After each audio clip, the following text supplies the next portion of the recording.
这是一款多品牌变频空调测试仪，我们有了它，在维修变频空调时就方便多了。它可以单独检测内机，也可以单独启动这个外机，支持冬天收佛。你看，一共是3条线，这个红线我们接 L， 蓝线接 N， 黑线接 S。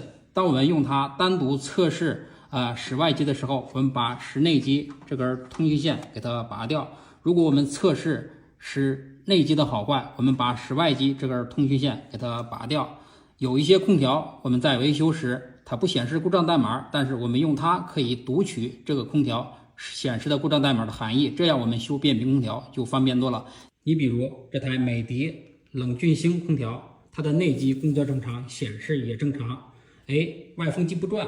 你像这种情况没有故障代码显示，是不是我们就无从下手了？但是我们把这个空调变频检测仪给它接好了，我们看一下它显示什么故障代码，我们维修起来是不是就方便多了？好，我们给它通上电，开机。你看内机一启动，显示26，没有任何的故障代码。我们看一下这个检测仪，这里显示美的，我们按一下确认。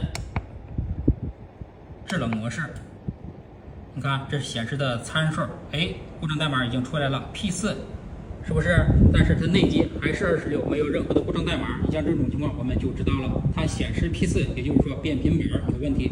我们给它更换一块变频板，咱们这空调就修好了，是不是？